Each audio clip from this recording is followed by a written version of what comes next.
Bonjour. Bonjour. Bonjour. Est-ce que vous pouvez faire une présentation succincte de votre personne? Alors, donc, je m'appelle Philippe Vattier, je suis adjoint à la politique de la ville, en charge également de l'insertion et de la cohésion territoriale. Je suis élu depuis le mois de mars 2020 et j'ai pris officiellement mes fonctions en juin 2020, puisque suite à la crise sanitaire, la première session du conseil municipal n'a eu lieu que fin mai 2020. D'accord. J'aimerais savoir comment vous êtes arrivé à être élu, justement.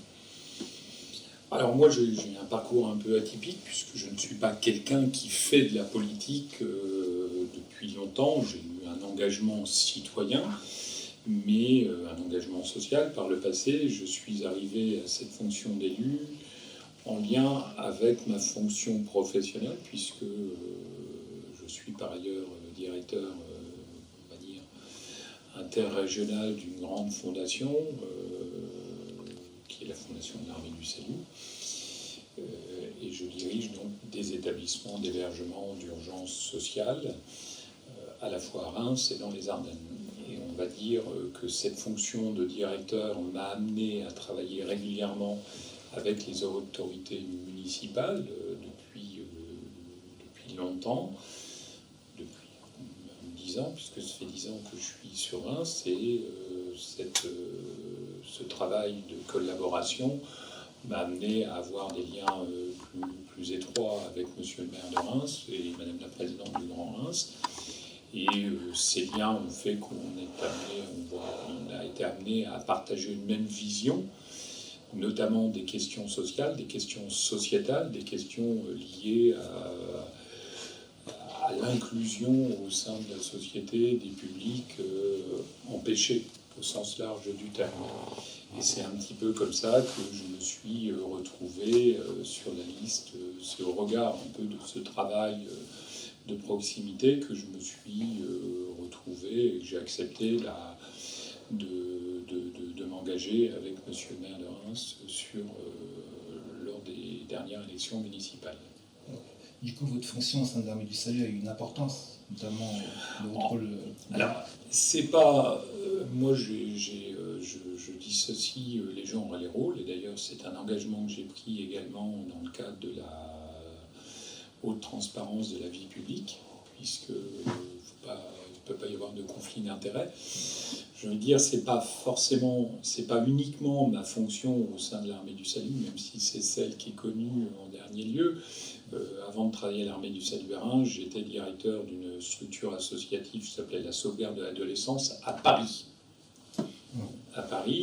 Et où je dirigeais le pôle adulte. Donc on va dire c'est plus un parcours, une expérience professionnelle depuis que je suis rentré dans le monde du travail, c'est-à-dire depuis les années 80, qui font qu'aujourd'hui je me retrouve à cette place d'élu. C'est davantage le cumul de ces expériences à la fois professionnelles, d'engagement associatif, de sensibilité autour d'un certain nombre de causes qui font que je me retrouve à cette place à la mairie, plus que celle uniquement de l'Armée du Salut. L'Armée du Salut, c'est une expérience parmi tant d'autres.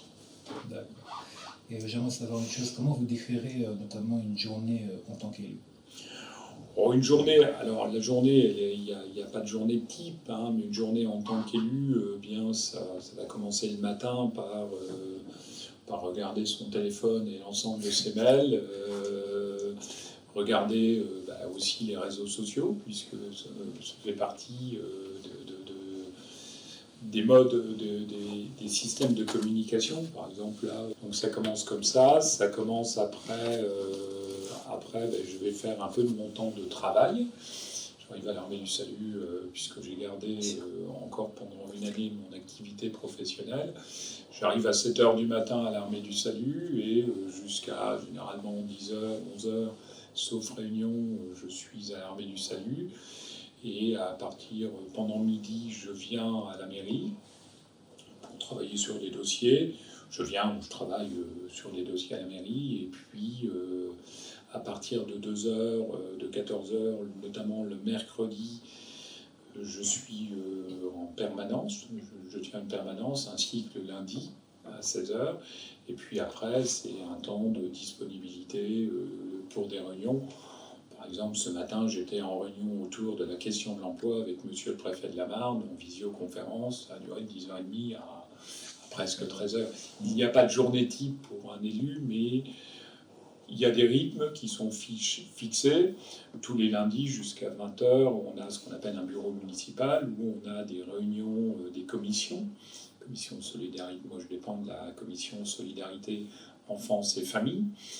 Et puis il y a d'autres sujets où on représente monsieur le maire lors de séquences dans des conseils d'administration ou dans des conseils d'école, par exemple. Voilà, c'est un engagement qui n'a pas qui n'a pas de limite en fait. C'est le week-end où je vais représenter, soit me rendre sur des manifestations qui ont été instaurées ou soutenues par ma délégation, ou soit représenter monsieur le maire.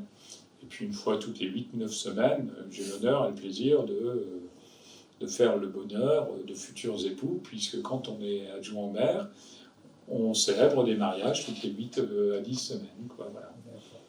J'aimerais aussi savoir quel est votre plus bel accomplissement personnel et professionnel. Alors, en tant qu'élu, on va dire, j'ai une jeune expérience, hein, à mon vieil âge, je suis peu expérimenté. Le fait le plus intéressant pour moi aujourd'hui, parce que le temps politique n'est pas toujours le temps de l'administration. Et le plus bel accomplissement ces derniers temps, c'est incontestablement la caravane pour l'emploi, qui a un retentissement médiatique évident, puisque même monsieur le préfet de la Marne ou monsieur le sous-préfet me disaient que les échos étaient quand même assez conséquents. Ça, c'est une vraie réussite. La seconde, autre grande satisfaction, c'est d'avoir pu obtenir les bataillons de la prévention. Vous savez, c'est 6 éducateurs spécialisés et 6 médiateurs sociaux qui seront positionnés sur le quartier Croix-Rouge à partir du mois d'octobre, puisque la ville de Reims a été retenue par Madame la ministre de la politique de la ville pour accueillir ces bataillons de la prévention, ce qui constitue pour moi également une grande réussite, parce que cela veut dire qu'on apporte des moyens concrets, opérationnels, nouveaux aux quartiers prioritaires de la ville. Je rappellerai que les quartiers prioritaires de la ville sont des quartiers On a un quartier prioritaire de la ville quand malheureusement on a sur un même territoire une concentration de personnes qui sont bénéficiaires des minima sociaux et où il y a une concentration d'habitants au mètre carré supérieure à la normale. Donc le fait d'obtenir des moyens et des outils supplémentaires dédiés à ces territoires, c'est pour moi une réussite au sens où on se dote d'outils, de moyens qui vont permettre de réduire les inégalités sociales. En tout cas, qui vont nous aider à réduire. Et pour moi, les deux belles réussites, c'est les réussites d'une équipe. C'est Philippe Vattier, l'adjoint à la politique de la ville, mais c'est aussi une équipe qui travaille en transversalité, c'est-à-dire avec Véronique Marché, l'adjoint à l'éducation et la jeunesse, avec Charles Germain, l'adjoint en charge des questions de la vie associative et des maisons de quartier, avec Raphaël Blanchard, l'adjoint au sport. C'est effectivement, avec Marie de Paquis, l'adjoint en questions sociales, de solidarité et de santé, c'est un travail d'équipe qui fait qu'on arrive à poser un diagnostic partagé et qui fait qu'on arrive sur cette base à instruire des dossiers qui montrent la nécessité de faire en sorte que la 12e ville de France, qui est la ville de Reims, elle dispose d'un maximum d'outils d'État pour venir en aide aux populations, aux habitants de ces quartiers qui sont parfois en grande difficulté, en grande souffrance, en grande situation d'isolement, d'exclusion. Et pour moi, c'est ça aujourd'hui l'âme de ma façon de travailler, c'est de de créer une logique de transversalité, des synergies entre les délégations, entre les services, parce que sans cette synergie, sans cette réflexion collective, on n'y arrivera pas. D'accord. Okay. Et j'aimerais aussi savoir comment émerger l'idée de la caravane de l'emploi. La caravane de l'emploi, c'est un constat simple. En premier lieu, il faut quand même dire que monsieur le maire de Reims a souhaité, dès m'avoir confié cette délégation, que l'on hiérarchise parmi les priorités de la politique la question de l'emploi et de l'accès à la formation. Donc, dans le contrat de ville, c'est-à-dire le contrat qui est caractérisé par des subventions versées à des associations, dans le contrat de ville, on avait fait un premier pas de côté qui était de privilégier l'insertion professionnelle. Et au fil du temps, on a aussi réfléchi à un certain nombre d'autres actions. Il y avait depuis quelques temps une action qui avait été signée dans le cadre d'une charte avec les entreprises. Plus de 50 entreprises s'engageaient sur un programme d'action territoriale pour favoriser l'emploi des publics défavorisés. C'était dans le cadre de l'ANRU, vous savez, l'opération de rénovation urbaine, où on a des heures d'insertion dans le cadre d'une clause sociale. Une entreprise a un marché, mais elle doit s'engager à prendre des personnes issues des quartiers prioritaires sur un nombre d'heures minimum. Donc il y avait un certain nombre d'actions. Et quelque chose de plus visible, pour moi le déclic, je l'ai dit dans d'autres médias, c'est effectivement une rencontre avec les habitants d'un quartier, du quartier des Châtillons notamment, où des habitants m'interpellaient en me disant « Vous savez, monsieur l'élu, j'arrive pas à trouver de travail, c'est compliqué pour moi ». Et dans le même temps, je me retourne et je vois un fourgon d'entreprise qui marque « Cherche salarié ». Et je me dis, on est dans un monde qui marche sur la tête. On a des gens qui cherchent du travail, qui viennent, qui profitent de la présence d'un élu sur le quartier. Et à côté, on a des entreprises qui cherchent et ces gens n'arrivent pas à se mettre au lien. D'où l'idée, dans un temps relativement court, de ce projet qui est expérimental et qu'on va essayer de faire perdurer en améliorant un peu ce qui peut être amélioré, à savoir, comme vous l'avez vu, puisque vous nous accompagnez dans cette mission, à savoir la nécessité d'informer et de préparer les habitants des quartiers.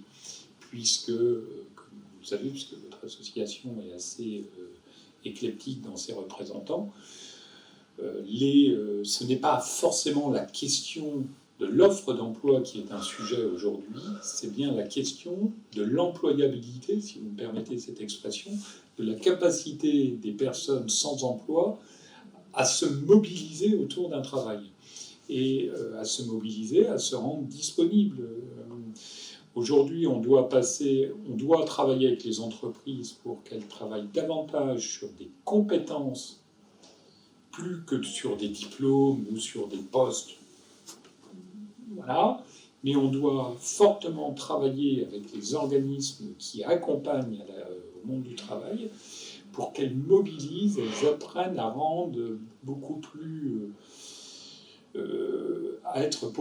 qu'elles apprennent, les demandeurs d'emploi, à être beaucoup plus opérationnels, beaucoup plus réactifs quand des propositions arrivent. On l'a vu quand on interpellait des personnes dans les quartiers. Ah, mais excusez-moi, j'ai prévu autre chose, je n'avais pas imaginé que... voilà. Donc aujourd'hui, on doit travailler sur ce que j'appelle sur le one-shot, quoi. Mais on voit bien que le one-shot, il faut préparer les personnes. Donc ça passe par du boitage, par de la mise sur les réseaux sociaux, de l'information sur les réseaux sociaux, de la présence de la caravane, par une plus grande lisibilité sur les offres d'emploi qui risquent d'être mises sur le marché. Voilà, on ne doit rien s'interdire. Toutes les initiatives, les propositions doivent être partagées et être mises en place parce qu'aujourd'hui, pour moi, l'enjeu, il est là. On a une perspective de reprise économique qui est réelle. D'ailleurs, les derniers indicateurs laissent supposer qu'on a une diminution du nombre de demandeurs d'emploi parmi la jeunesse, parmi ce qu'on appelle la catégorie A, les chômeurs de longue durée. Mais je pense que aujourd'hui, on doit aller plus loin. On doit aller plus loin, c'est-à-dire on doit aller chercher les gens qui sont éloignés du travail, car je reste persuadé qu'il y a une forme d'inhibition, peut-être de quelque chose qui a trait à l'anxiété chez les personnes qui sont éloignées du monde du travail. Le fait de travailler, c'est aller à la rencontre de l'autre, c'est partager un moment, on est obligé de s'ouvrir, c'est montrer ses compétences. Et quand on n'a pas travaillé depuis longtemps, eh bien, je crois sincèrement qu'on peut avoir une forme d'inhibition, de difficulté à être en confiance, parce qu'on va être sous le regard de l'autre. Je suis sous le regard de votre caméra, de votre appareil photo, mais on va dire, voilà, j'ai un petit peu maintenant l'habitude, mais la première fois qu'en tant qu'élu, on m'a donné un micro, j'étais derrière une caméra, j'étais peut-être moins à l'aise. Je pense qu'une personne qui a été éloignée du monde du travail pendant 1 an, quand elle se remet à devoir travailler, et le regarder par un employeur qui dit est-ce que j'ai fait le bon choix, est-ce que j'ai fait le mauvais choix, par ses collègues, est-ce qu'il va savoir, est-ce qu'il ne va pas savoir. Il y a donc quelque chose de l'ordre de l'anxiété qui peut être compliqué, qui peut être une étape à dépasser. Et je crois que cette étape-là, il y a vraiment un travail d'accompagnement à faire pour mettre en confiance les demandeurs d'emploi. D'accord. J'aimerais aussi savoir le plus dur de votre métier. Le plus dur de votre métier. Le plus dur pour moi, c'est la question du temps, parce que je suis un homme qui va vite, je vous l'ai dit, parce que ma journée aussi, je la finis le soir, souvent tard, par des communications par mail, par des réflexions, par un travail sur les délibérations qui vont être présentées lors des conseils municipaux ou du conseil communautaire, et donc je prépare des argumentaires au cas où je suis interpellé. Donc pour moi, le plus dur, c'est la question du temps. Et je vous l'ai dit, le temps de l'administration n'est pas le temps politique. On peut travailler sur la Cité de l'Emploi. On travaille sur ce projet depuis octobre-novembre. Il vient de sortir début juillet. C'est ce temps-là, et pour moi, ça, c'est compliqué. Moi qui suis quelqu'un qui aime que les choses aillent vite, le delta, et voilà...